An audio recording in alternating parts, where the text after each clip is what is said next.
Hello everyone. ಸನ್ಮಾರ್ಗ classes ವಿದ್ಯುತ್ ಪ್ರವಾಹದ ರಾಸಾಯನಿಕ ಪರಿಣಾಮದ ಪ್ರಶ್ನೆ.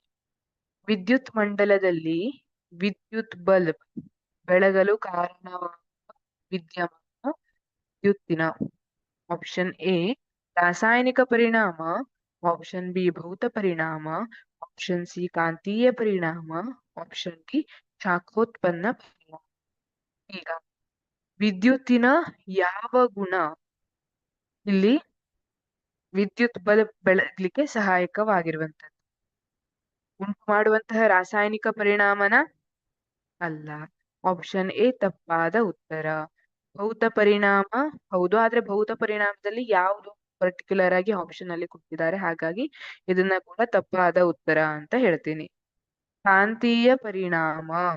ಕಾಂತೀಯ ಪರಿಣಾಮ ಅಂದ್ರೆ ವಿದ್ಯುತ್ ಪ್ರವಹಿಸುತ್ತಿರುವಂತಹ ಯಾವುದೇ ವಾಹಕ ಇರಬಹುದು, ಅದು ಕಾಂತ ಕ್ಷೇತ್ರವನ್ನ ಉಂಟು ಮಾಡುತ್ತೆ, ಕಾಂತೀಯ ಪರಿಣಾಮವನ್ನ ಉಂಟು ಮಾಡುತ್ತೆ. ಹೇಗೆ ಈಗ ಆಯಸ್ಕಾಂತ ಕಾಂತೀಯ ಪರಿಣಾಮವನ್ನ ಉಂಟು ಮಾಡ್ತಿಲ್ಲ, ಅದೇ ಒಂದು ವಿದ್ಯುತ್ ಪ್ರವಹಿಸುತ್ತಿರುವ ತಂತಿಯನ್ನ ಅಥವಾ ವಾಹಕವನ್ನ ನಾವು ತಗೊಂಡ್ರೆ ಅದರ ಸುತ್ತ ಕೂಡ ಒಂದು ಕಾಂತ ಕ್ಷೇತ್ರ ಉಂಟಾಗಿರುತ್ತೆ. ಅಲ್ಲಿ ನೀವು ಆಯಸ್ಕಾಂತವನ್ನೆಲ್ಲ ತಗೊಬಂದ್ರೆ ಅಲ್ಲಿ ಫ್ಲಕ್ಚುಯೇಷನ್ ಕಾಣುತ್ತೆ.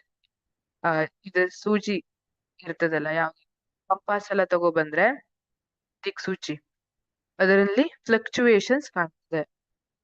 ಹಾಗಾಗಿ ಕಾಂತೀಯ ಪರಿಣಾಮ, ಆದ್ರೆ ಇದು ತಪ್ಪಾದ ಉತ್ತರ ಆಗಿದೆ. ಬಲ್ಬ್ ಬೆಳಗ್ಲಿಕ್ಕೆ ಕಾಂತೀಯ ಪರಿಣಾಮ ಬೇಕು ಅಂತಿಲ್ಲ. ಆಪ್ಷನ್ ಡಿ ಶಾಖೋತ್ಪನ್ನ ಪರಿಣಾಮ. ಎಸ್, ಇದು ಸರಿಯಾದ ಉತ್ತರ. ಶಾಖೋತ್ಪನ್ನ ಪರಿಣಾಮ.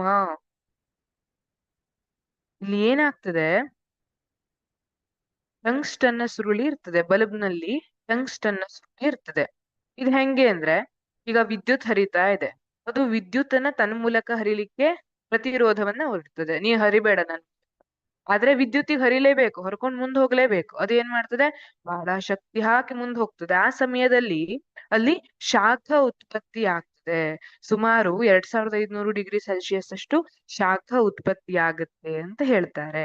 ಆ ಕಾರಣದಿಂದ ಏನಾಗುತ್ತೆ, ನಿಧಾನಕ್ಕೆ ಬಲ್ಬ್ ಬೆಳಗಲಿಕ್ಕೆ ಪ್ರಾರಂಭವಾಗುತ್ತೆ. ಹಾಗಾಗಿ ಆಪ್ಷನ್ ಡಿ ಶಾಖೋತ್ಪನ್ನ ಪರಿಣಾಮ ಇದು ಸರಿಯಾದ ಉತ್ತರ. ಇಲ್ಲಿ ಇಲ್ಲಿ ಗಾಜಿನ ಕಂಟೈನರ್ ತರ ಮಾಡಿರ್ತಾರಲ್ಲ ಇಲ್ಲಿ ಬಲ್ಬ್ ಅಲ್ಲಿ, ಇದು ಯಾಕೆ ಅಂತ ಗೊತ್ತಾ?